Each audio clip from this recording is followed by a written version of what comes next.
Prince Harry and Meghan Markle may be preparing for the most dramatic change in their lives since stepping away from royal duties in 2020. 6 years after relocating to North America and building a new life in California, the Duke and Duchess of Sussex are reportedly planning a return to Britain with their children, Prince Archie and Princess Lilibet. But this is not being described as a brief family visit.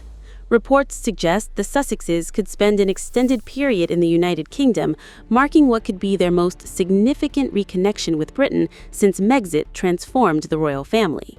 The reports suggest the family could remain in Britain throughout the children's education, although no permanent relocation has been officially confirmed. The location of the family's reported British residence has also not been revealed due to privacy and security concerns.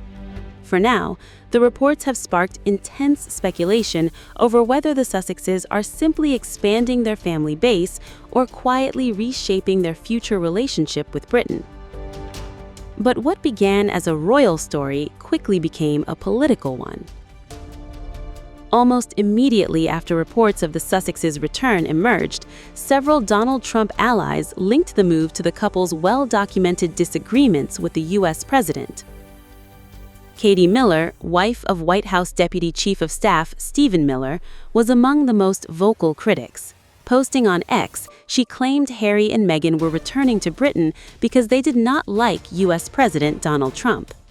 Miller further alleged that the couple had become disillusioned with the current White House and suggested their departure from America reflected broader political frustrations. She later responded to commentator Dan Wooten's description of the move as a reversal of Megxit, writing that America had effectively done its time with the Sussexes. Miller also accused Meghan of prioritizing celebrity status and claims the couple was facing financial struggles. Those remarks remain Miller's personal claims. No evidence presented in the report establishes Donald Trump or U.S. politics as the reason behind the Sussexes' reported decision. The tension between Prince Harry and Donald Trump is not new.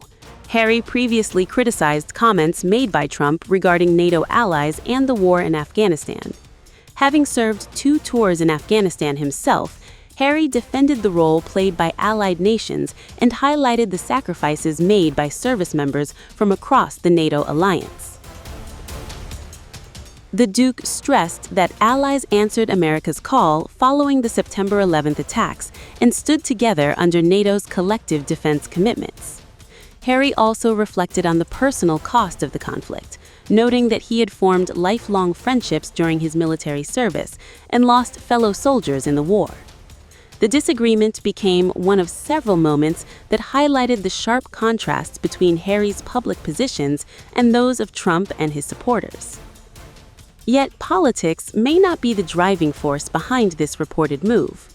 The reports suggest Harry has been encouraged by what he views as a warmer public response towards Meghan in Britain in recent months. Particular attention has been given to Meghan's recent visit to Birmingham, where she reportedly received a positive reception from members of the public. But perhaps the most significant factor involves the royal family itself. According to reports, King Charles was informed of Harry's plans and is believed to welcome the possibility of spending more private time with his son and grandchildren. After years of strained relations, public interviews, memoir revelations, and family tensions, the prospect of increased personal contact could represent an important development behind palace walls. For the king, it may provide a rare opportunity to strengthen family bonds away from public scrutiny. But despite the headlines, reports suggest this is not a royal comeback. King Charles has reportedly made it clear that Harry and Meghan's status within the royal family will remain unchanged. The Sussexes are expected to continue as private, non-working members of the monarchy, with no plans to resume official royal duties. Reports also indicate the family intends to live in a private residence rather than any royal property. Prince Harry was already scheduled to return to Britain next month for the Well-Child Awards, with Buckingham Palace reportedly arranging accommodation for that visit. However, if the Sussex family arrives in Britain within the coming weeks as reported, those arrangements may no longer be necessary. Importantly, Britain may not replace America entirely. Reports indicate Harry and Meghan intend to retain their Montecito estate in California while also maintaining their property interests in Portugal. That suggests the move is less about leaving America behind and more about creating a new balance between their British roots and their international lifestyle. For Harry, it could mean more time with his father and greater proximity to the royal family. For Archie and Lilibet, it could mean growing up with stronger ties to Britain. And for Meghan, it could mark yet another chapter in a journey that has repeatedly crossed the worlds of royalty, celebrity, and politics. But one message appears consistent throughout the reports. Harry and Meghan may be returning to Britain. What they are not returning to is royal duty.